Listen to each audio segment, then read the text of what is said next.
प्यारे बच्चों, स्वागत है आज की कक्षा में आपका। आज की कक्षा में हम विशेष रूप से अध्ययन करेंगे विचरणशीलता के माप संबंधित प्रकरण का। और विचरणशीलता के माप के अंतर्गत हम अध्ययन करेंगे चतुर्थांश विचलन का। आइए सबसे पहले जानते हैं कि मीनिंग ऑफ वेरिएबिलिटी कहा किसे जाता है। आपने सेंट्रल टेंडेंसी का पॉइंट अध्ययन किया। सेंट्रल टेंडेंसी में आपने जाना कि जो आंकड़ों का वितरण हुआ है उसमें केंद्र का आंकड़ा अपने से ऊपर और नीचे आने वाले अंकों का प्रतिनिधित्व करता है। जब आंकड़ों में बहुत अधिक फैलाव होता है, यानी कि प्राप्तांक अपने मध्यमान के ऊपर और नीचे की ओर बहुत अधिक रूप से फैले हुए होते हैं, तो वे विचलित या विचलनता को दर्शाने का कार्य करते हैं। सामान्य उदाहरण के रूप में यदि हम इसको लें, यदि आप कोई शोध का कार्य कर रहे हैं जिसका संबंध बुद्धिलब्धि से है और बुद्धिलब्धि की जानकारी आपको चाहिए कि सीखने का या अभ्यास का विद्यार्थियों के आईक्यू लेवल की ग्रोथ में क्या असर पड़ रहा है, इसके लिए आपने एक अचीवमेंट टेस्ट क्रिएट किया। अचीवमेंट टेस्ट क्रिएट करते हुए आपने यह विशेष रूप से ध्यान दिया होगा अचीवमेंट टेस्ट की जो एलिमेंट्स हैं उसके निर्माण के जिन बिंदुओं का विशेष रूप से ध्यान रखा जाना चाहिए कि उसके लिए एक विषय वस्तु निश्चित हो, विषय वस्तु का जो पाठ्यक्रम है वह निश्चित हो, कक्षा निश्चित हो, वर्ग निश्चित हो और समय निश्चित हो, साथ ही साथ संख्या भी निश्चित हो। किंतु जब आप आईक्यू लेवल के पैराडाइम को सेट कर रहे हैं तो अब आपने इसको किसी एक कक्षा के लिए सेट किया था, लेकिन आपने इसको सेट किया कक्षा 6 के लिए और आप इसे कक्षा 7 में भी, कक्षा 8 में भी, कक्षा 9, 10, 11 और 12वीं की कक्षा में आप इसे अप्लाई कर देते हैं। तो जो इसका ओरिजिनल रिज़ल्ट था या ओरिजिनल जो वैल्यू चेक की जा रही थी वो क्लास 6 के लिए थी, लेकिन आपने इसको किस पे चेक कर लिया, 12 तक की क्लास में आपने इसे अप्लाई कर लिया। तो क्लास 6 का जो अचीवमेंट होगा और क्लास 12 का जो अचीवमेंट होगा उसके बीच में काफ़ी सारा अंतर आपको देखने के लिए मिलेगा। क्यों? क्योंकि 6, 7, 8, 9, 10, 11, 12 जैसे जैसे बच्चे की कक्षाएं बढ़ती जाती हैं उसका आईक्यू लेवल भी अप होता जाता है। और आपने इसे टूल को क्रिएट किया है क्लास 6 स्टैंडर्ड का के बच्चे के लिए, 6 के आईक्यू लेवल के बच्चे के लिए। तो अब जो आंकड़ों में जो वेरिएशन है वो कैसा होगा, बहुत फैले हुए आंकड़े होंगे, सेंटर की ओर झुके हुए नहीं होंगे। क्यों नहीं होंगे? क्योंकि अलग अलग क्लास के बच्चे, अलग अलग सिचुएशन में रहने वाले, अलग अलग इन्वायरमेंट के बच्चे यहाँ पर क्या कर रहे हैं, पार्टिसिपेट कर रहे हैं आपके टूल के लिए। वहीं आप जिस कक्षा के लिए इसे बनाया गया था उसी कक्षा पर इसे अप्लाई करते, फिर डाटा आप चाहे 20 का रखते या 200 का रखते या 2000 का रखते, उससे कोई फ़र्क नहीं पड़ता, क्योंकि आपने उसे उसी स्टैंडर्ड पे अप्लाई किया जिसके लिए उसे बनाया गया था। तो जब आप उसे उसी स्टैंडर्ड पे अप्लाई कर रहे हैं जिसके लिए उसे निर्मित किया गया है, तो वहाँ आंकड़े सबसे अधिक क्या करेंगे, किसी एक आंकड़े का प्रतिनिधित्व करेंगे और उसी एक आंकड़े को सेंट्रल टेंडेंसी कहा जाता है। लेकिन जब आंकड़े अपने सेंटर के पॉइंट से बहुत ज़्यादा फैले हुए होते हैं, वो कब फैलेंगे, जब आपने अलग अलग वेरिएशन वाले ट्रेड्स के लोगों को या इन्वायरमेंट में आपने क्या किया, टेस्ट को एडप्ट किया है जिस इन्वायरमेंट के लिए, जिस क्लाइमेट के लिए, जिस ट्रेड्स के साथ उसे क्रिएट किया गया था, उन बिंदुओं का आपने ध्यान नहीं रखा, तो वहाँ डाटा बहुत अधिक रूप में क्या हो जाएंगे, फैल जाएंगे। और इसी फैली हुई फैलाव की स्थिति को विचलनशीलता कहा जाता है। तो विचलनशीलता की स्थिति दर्शाती है कि आंकड़े अपने केंद्र से या तो बहुत ज़्यादा हाई चले गए हैं या बहुत ज़्यादा लो चले गए हैं। जैसे एक क्लास के लिए आप देखते हैं कि 3 लेवल सेट किए जाते हैं, 3rd डिवीज़न, 2nd डिवीज़न और 1st डिवीज़न। मान लीजिए एक क्लास को पूरे एक सेमेस्टर पढ़ाया गया और एक सेमेस्टर पढ़ाने पर सबको एक जैसा ही इन्वायरमेंट मिला, सबको एक जैसा क्लाइमेट मिला, लेकिन सब कुछ एक जैसा मिलने के बाद भी एक बच्चा क्या है, जो अधिकांश क्लास के बच्चे हैं या तो बहुत फर्स्ट आ गए सारे के सारे, या अधिकांश बच्चे 3rd डिवीज़न में आ गए हैं। तो जो 3rd और 1st के बीच में वेरिएशन है, जो दूरी है, जो बिल्कुल क्लास एक तरफ डाइवर्ट हो गई है, वो दर्शा रही है कि सेंटर में या सेंटर का पॉइंट क्लास के अंकों का क्या नहीं कर रहा है, प्रतिनिधित्व नहीं कर रहा है, बल्कि आंकड़े बहुत एक दूसरे से बहुत दूरी पर हैं और एक ही अंक बहुत सारों का प्रतिनिधित्व यहाँ पर नहीं कर रहा है। तो मिड का अंक क्या करता, अपने से छोटे और अपने से बड़े दोनों अंकों का प्रतिनिधित्व करता। तो एक सामान्य कॉन्सेप्ट है कि क्लास के अधिकांश बच्चे क्या आते हैं, 2nd आते हैं, बहुत कम बच्चे 1st आते हैं या बहुत कम बच्चे ही 3rd आते हैं। ये जनरल कॉन्सेप्ट है, जनरलाइज किया हुआ कॉन्सेप्ट है। तो यहाँ 2nd डिवीज़न को हम मीन के रूप में ले सकते हैं। लेकिन यदि जब आंकड़ा ये दर्शाए कि बहुत बच्चे 3rd आ गए हैं और बहुत कम 2nd और 1st आए हैं, तो ये दूरी दर्शा रहा है, और इसी दूरी दर्शाने को, इस फैलाव को ही क्या कहा जाता है, विचलनशीलता कहा जाता है। इसकी 4 मेजरमेंट होती हैं, रेंज, एवरेज मीन या एवरेज डेविएशन भी इसे कहा जाता है, स्टैंडर्ड डेविएशन और क्वार्टर डेविएशन। रेंज में आप सूत्र आप प्रयोग करते हैं, हाई माइनस आपका लो। जो भी अंक आपका है, मान लीजिए क्लास के किसी बच्चे ने 100 में से 99 अंक प्राप्त कर लिए हैं और सबसे कम जो अंक आया है वो आपका आ गया है 20, तो 99 माइनस 20 जितना आएगा वो अंक दर्शाएगा कि इनके बीच में इतना वेरिएंस पाया जा रहा है अंकों का। एवरेज डेविएशन में इसकी मूल विशेषता होती है कि यहाँ प्लस माइनस के सिंबल का ध्यान नहीं रखा जाता है। जैसे हम मीन और मीडियन निकालते हुए विशेष रूप से ध्यान रख रहे थे प्लस माइनस का सिंबल का, तो यहाँ इसका ध्यान रखे बिना औसत एवरेज जो डेविएशन होता है उसको निकाला जाता है। क्वार्टर डेविएशन किसी भी अंक वितरण के चौथे अंश को बताने का कार्य करता है, इसीलिए इसे चतुर्थांश भी कहा जाता है।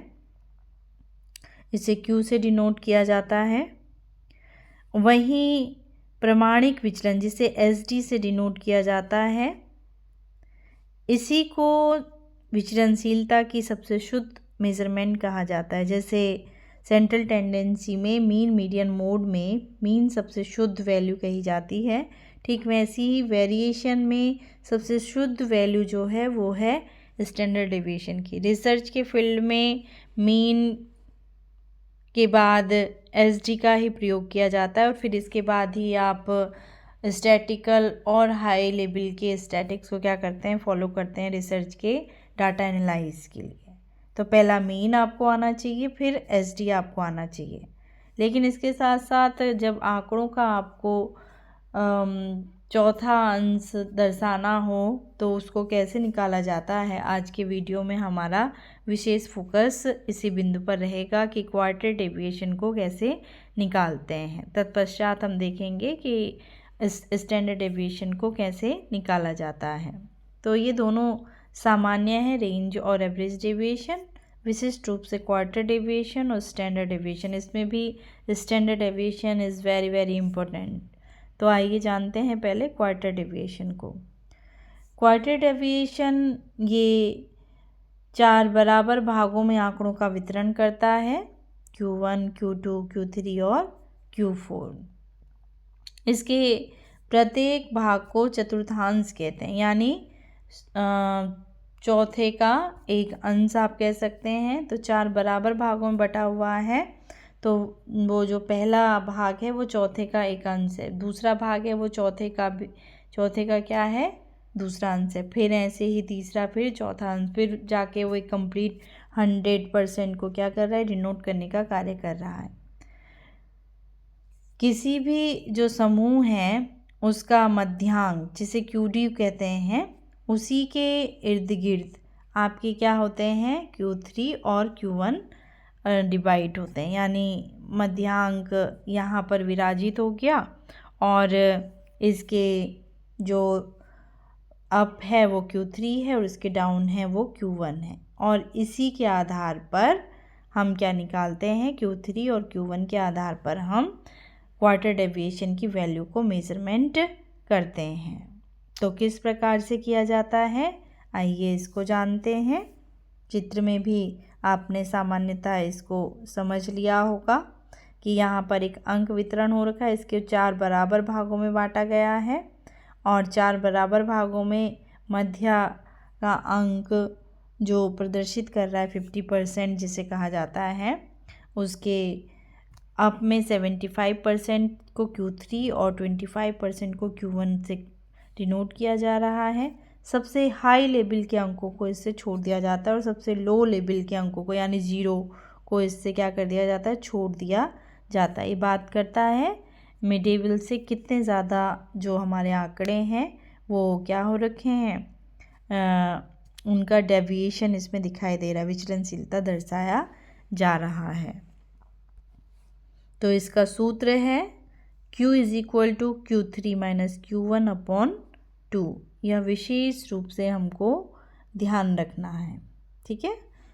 अब Q3 कैसे निकलेगा, Q3 निकलेगा जब आपको x या x के साथ f की वैल्यू दी गई हो या आपको CI या f की वैल्यू दी गई हो या आपने मीन मीडियन मोड निकालते हुए अध्ययन किया था। तो इसीलिए स्वतः ही आपको समझ जाना है कि 2 तरीके के सूत्र यहाँ पर प्रयोग किए जा रहे हैं।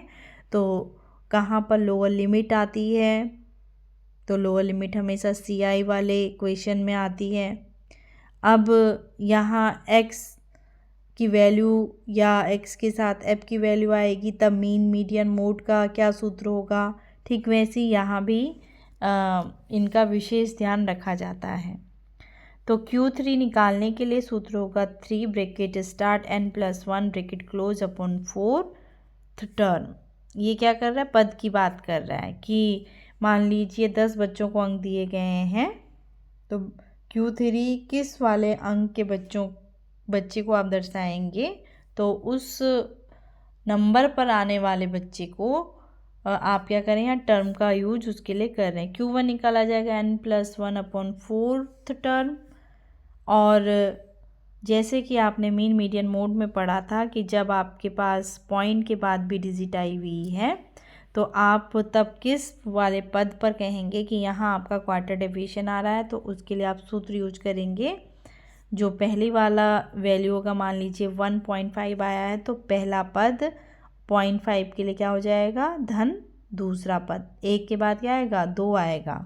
अगर इसमें 0.5 जोड़ देते तो ये 2 हो जाता। तो पहला पद धन दूसरा पद बटे 2, और ये आपके लड़ाई को यहाँ पर क्या कर देगा, बंद करवा देगा, क्योंकि यहाँ पे फर्स्ट कह रहा है मैं फर्स्ट हूँ और 0.5 कह रहा है मैं तो तुमसे बड़ा हूँ, तो मुझे नंबर मिलना चाहिए। तो ऐसी स्थिति में इन दोनों की लड़ाई ना हो, इस लड़ाई को बचाने के लिए ये सूत्र यहाँ पर आएगा और ये जो आंसर देगा वही क्या माना, वही टर्म क्या मानी जाएगी, ये दर्शाएगी कि हाँ इस वैल्यू को एक्सेप्ट किया जाना चाहिए।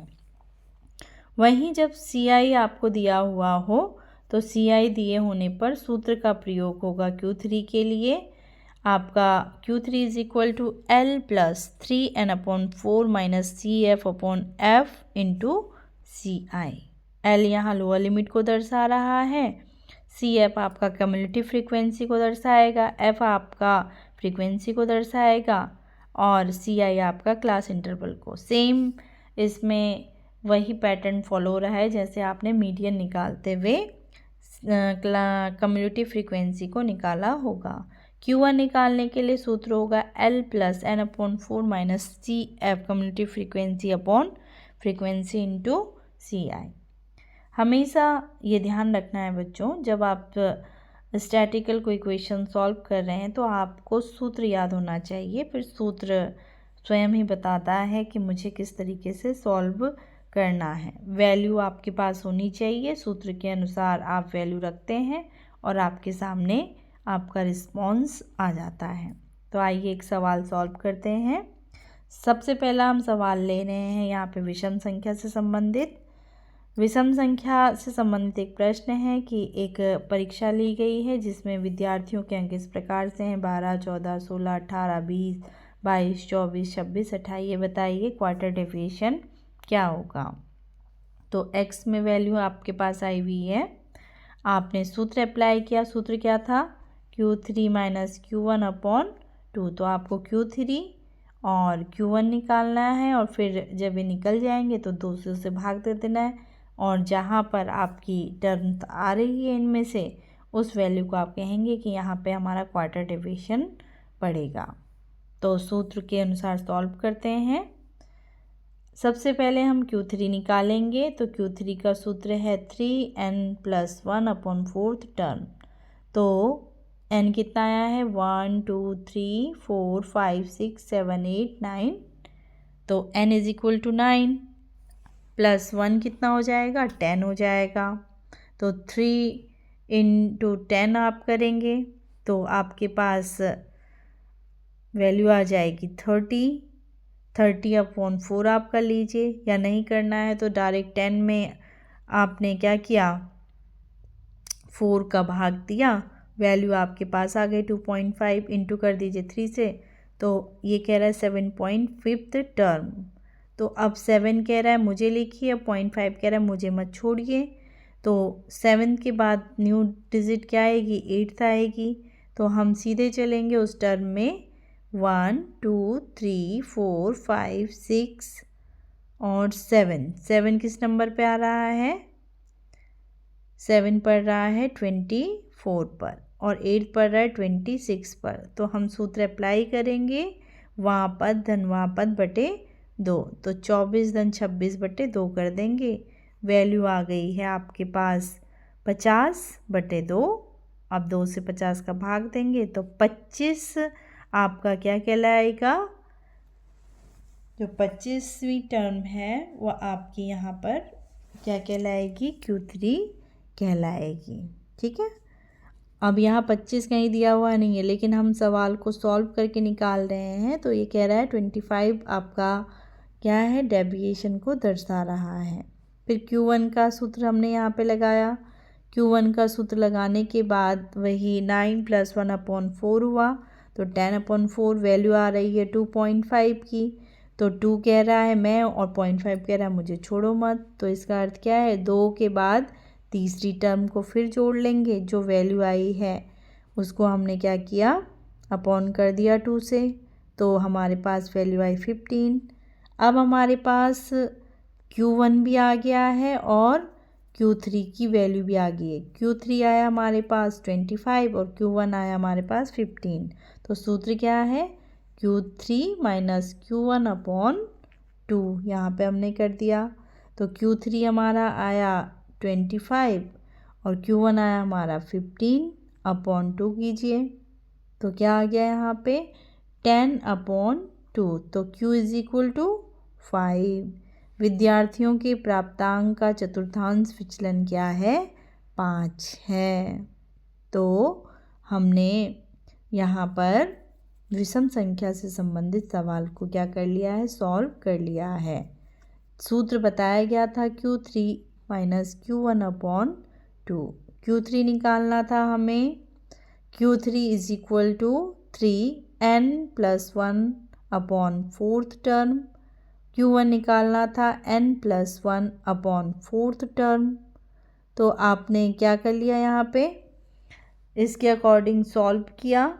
सॉल्व करने के बाद पॉइंट से संबंधित डिजिट यहाँ पे हमारा आया था। तो पॉइंट का कन्फ्यूज़न या पॉइंट के जो यहाँ पर कि किसको हम अप्लाई करें जो द्वंद्व चल रहा था उसको हमने यहाँ पे सॉर्ट आउट कर दिया। अब उसके बाद जब वैल्यू आपके पास आ जाएगी तो Q का सूत्र आपको प्रयोग करना है और जो वैल्यू आएगी उसे एक्सेप्ट कर लेना है। यहाँ पे हमारे पास सम संख्याएं आ रखी हैं तो सम संख्याओं पे भी सेम दैट प्रोसेस यूज़ होगा और सेम दैट प्रोसेस यूज़ होने पर ये आपको दर्शाएगा कि 35Q3 है और 23Q1 है। 35 माइनस 23 यहाँ पे आ गया अपॉन 2 आपने कर लिया है वैल्यू पे रखने के बाद Q के, तो आपके पास वैल्यू आ गई कि 6 यहाँ पर क्वार्टर डेविएशन है। तो सूत्र यदि आपको याद है तो आप आसानी से सवाल को क्या कर सकते हैं, सॉल्व कर सकते हैं। तो ये आपके लिए कक्षा अभ्यास के लिए प्रश्न हैं।